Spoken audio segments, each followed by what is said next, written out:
It is 6 a.m. here. We kind of sleep because the summer's so hot, you know. There's not really much to do in the day. Like nobody's out hardly, unless you have to go to work. Hi, babe. Hi. Solah's like a zombie right now, but do I miss bubble bath time? I could have a bath here. I did have one once, and I do have some bubble bath, but it's too hot. And my mom, the first thing she noticed when they handed her me when I was born was my eyebrow shape. And even the nurses were commenting on it. I saw a baby picture of myself and I look weird.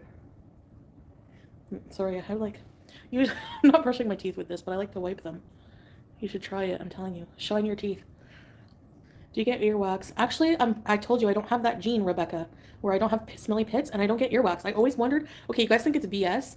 I always wondered why every time, it doesn't matter, I could go months without cleaning my ears. Even as Salah, like every time I see anyone else clean their ears, I'm like, how do you have so much wax on the Q-tip? Ew. You just cleaned your ears. Well, I don't get earwax. Like, I swear. I'm not even kidding. And you don't get earwax and you don't get smelly pits. It's the same problem. I swear. I mean, I didn't take a test, okay? So I don't know for sure, but it makes sense to me. What time do you normally wake up? There's no normally anything in my life, okay? Sometimes I get the urge to just work a normal job for a day or so. I don't know, like, sometimes I get the urge to, like, work somewhere, but then I remember, like, I don't even know if I could at this point. Sometimes I have dreams that I'm working an office job, like where I used to work, and but I'm laying in bed, and there's, like, a phone set up in my bed, and I hear the phone ring, and I'm like, hello, welcome to whatever. Like, I don't know. It's so weird. I don't know. You could volunteer? Yeah. I mean, I would like to volunteer at an elephant sanctuary. I don't know what I would do. I mean, like, Waffle House shift, just like a small shift. Or like at Lush. Elephants can die of depression if they're not stimulated, like, mentally. Okay, I ordered chapati rashid and a chicken burger with fries. I have a rant about tips, okay? I don't mind tipping at all. But is it just me? Or like, hi Ritas, why is it fair for companies that make billions of dollars in revenue and profits to just not pay their waiters more money? Like they're putting, doesn't that sound weird when you really think about it? To put the onus of supplementing the waiter's income with your own income. And then you have a customer who might only be having who might only have $5 left and they can't really afford to tip much. And as a result, the waiter doesn't get paid for the hard work they do. Like, what the F? Honestly, if it's really bad, like one time my grandma and I went to this, like, I don't even know why they call themselves like a family restaurant, okay? The whole restaurant was, you know, dudes sitting around the bar drinking beer, and the waitress was like flirting with all of them, okay? And as a result, she ignored us like most of the time. And she saw me like try to wave her down, and she just ignored it purposely and like took her time and was just like super rude. And I was like, I think that was one time I didn't tip her because I was like it's either no tip or I'm gonna slap her because my son uses DoorDash sometimes twice a day and always tips. I know. See, like I thought I was the only one who orders several times a day.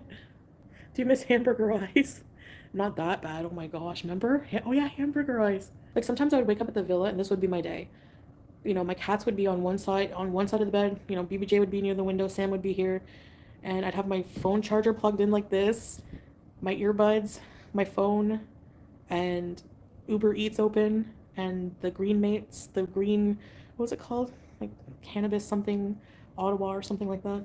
I would just like have that ready, and that would be my whole day. And I just didn't want to do anything else. You do that now in Kuwait? Hi, Chanel. I think I always need to do that. A huge, comfortable bed with tons of pillows, somewhere to lay around like a seal. My feet are bad, yeah. I need to go to a spa. Don't really like hobbies. Like, I don't want to do anything. I just want to watch videos and stuff. Ever since I was a kid, I was always hungry. Remember I told you? When I went to my grandma's on my dad's side for babysitting? She would always yell at me for asking for extra pudding. Salah is definitely sleeping. The delivery guy will wake him up. We both have messed up sleeping schedules, but okay. It's hot even getting near the window. Oh my god. Hold on. All right, so here we have. Can you guys see anything? Hold on. Yeah, here we go. Oh my gosh. Hold on. It's so hot. The sun is like in my face. Can't even see anything because the sun is so bright. Babe, is that the food? I'm freaking hungry. Disney Orlando. I don't know. I can't really tell you guys the plans. That's why it's like confusing, I know. But there are things coming up very soon. Base camp is not canceled. I never said when I was going. No, I did say I wanted to go in like 6 months, eh? No, that won't happen. I don't think. Well, you never know. You never know. I know. Where's the food? See, I burped and there's no taste. When I hiccuped and there's no taste. That means I need to eat right now. When I go back to Canada for a visit, I'm definitely going to eat at all these places. Philo's, Cornwall Pizza, Poutine, Red Lobster.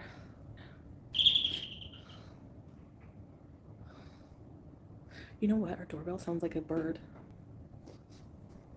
I'm going to try to cook tonight. I take big bites because I just want to get it over with. I'm kidding. Overall, no. I don't miss Canada. I miss my family. And some activities.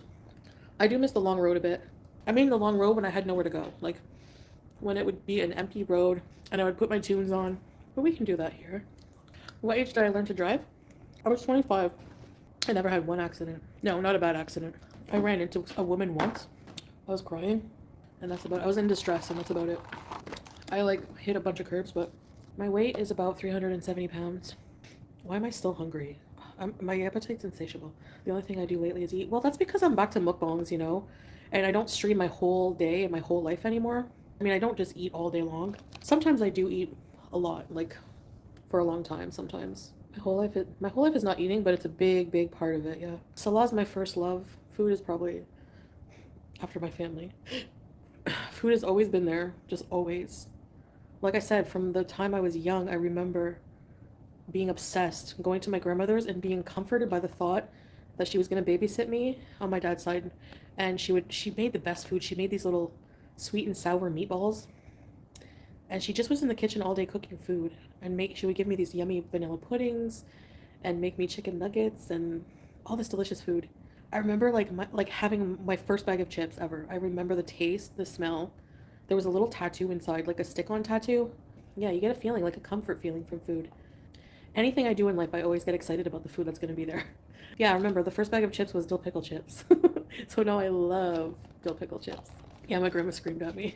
She was like, "C'est assez, Chantal!" Like, that's enough, Chantal. Because I asked, "Grandma, est-ce que je peux avoir un autre?" I don't know, I think I said in English, "Can I have another pudding?" You remember Magic Moments puddings? She would give me one, the French vanilla. They were so good. And then the butterscotch. So I had two, and then I wanted a third one. And she freaked out on me.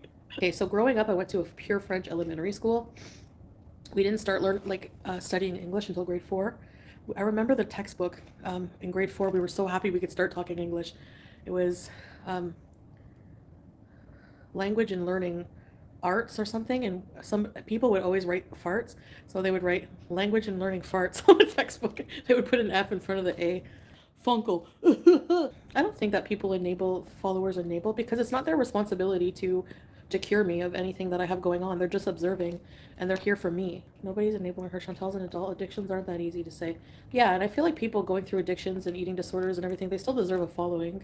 My family enabled them? No, because I don't think they understood that I had these issues, until it was later in life.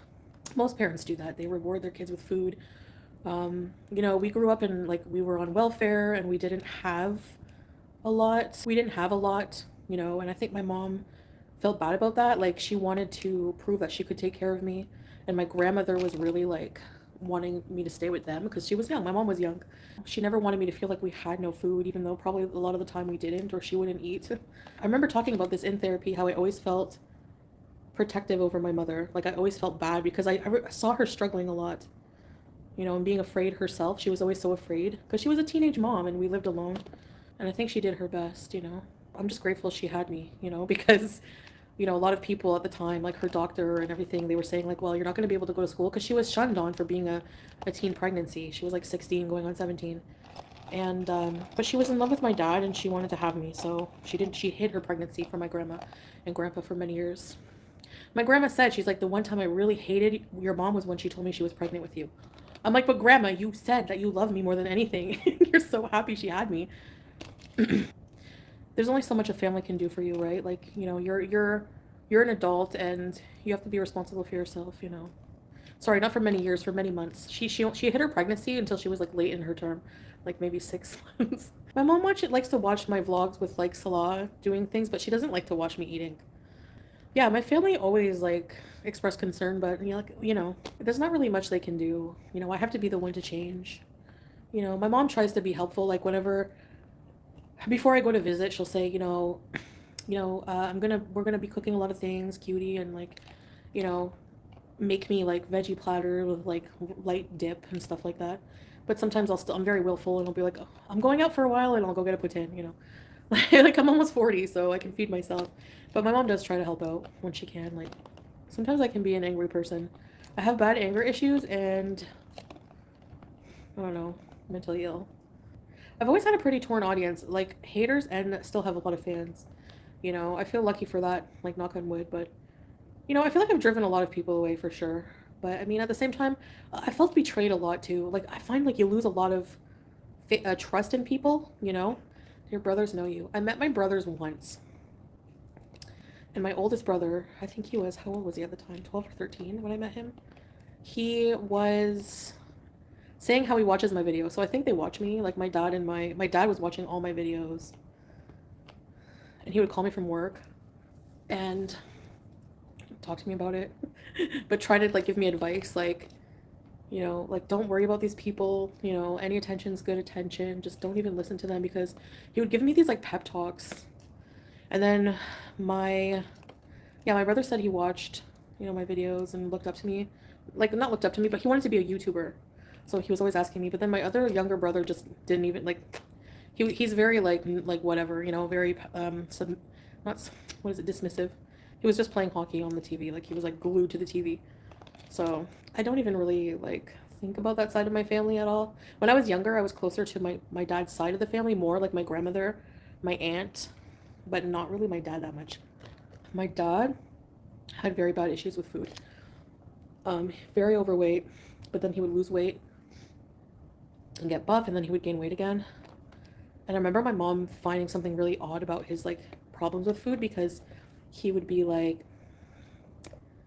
I guess one time when I was a baby, he was visiting her, and there's like that same store where I would get the candy. He would go buy a raspberry pie and then come back upstairs, eat it, and then be like, "Oh, that's a good raspberry pie." And he went down like at least I think he bought like 6 pies or something. So I think I definitely have some. At least part of it is genetic. At least it has to be because I'm just like I'm definitely. You could tell I'm his daughter, like the way he eats. For example, he came to visit me once, and the pizza where I was living. Like he loves Cornwall pizza too. So he um, apparently he's not from he doesn't live in Cornwall, but he like owns property there. So he goes to visit Cornwall to deal with his property. So he went for lunch and got a pizza from Cornwall. Apparently. So he came to visit me in Ottawa. I was living in Ottawa at the time. No, I was in Cornwall. Sorry, I was in Cornwall. And he came and was like maybe 5 minutes after being there, he was like, "Hey, you want to get a pizza?" And his girlfriend was like, "Yo, you just had the same pizza for lunch." And that's like I see like definite like patterns. You know what I mean? I slept over once. It was his turn to have me. You ever just I feel like a hockey puck. Um and I remember waking up, it was like 3 in the morning. I could smell grease burning. And I was like, and he was frying steak in the middle of the night. I remember that. He's like, "Do you want some steak?" I was like, "Okay." Like steak tips or something. So that was my dad, yeah. Why didn't he share the 6 pies with you? I was really young. I was a baby, apparently. My mom told me this story because she thought that, the way I was eating started to remind her. How often did I see him when I was a kid? My mom, he blames my mom. Like I would always say, "Why didn't you see me enough?" I like freaked out on him once and wrote him a long letter. And he said he blamed it on my mom that she kept him away from me because he was very bad alcoholic at the time. And she didn't want him around me like that. So I don't know, but you know, um I would see him though on like special occasions, like they would argue. I remember them arguing who's going to have me for Christmas. And I never wanted to go. I wanted to go with my mom, right? Because I was closer to her. And he would like I remember him like spoiling me though with like cash and stuff like that for Christmas. I looked forward to like I was like, "Mom, I want to go with Dad for a little bit just so I can like the Christmas presents." He always gave me a card with like a lot of cash in it, maybe to like make up for it. And he always bought me a bike. I got my bike stolen a lot. Did that ever happen to you as a kid? Was I taught table manners? I don't remember. Yeah, I think so, a little bit.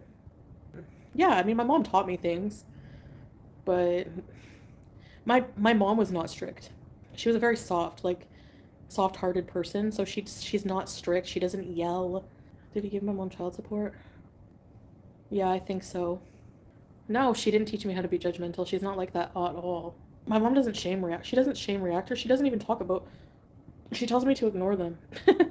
Ignore them, cutie. She still calls me cutie.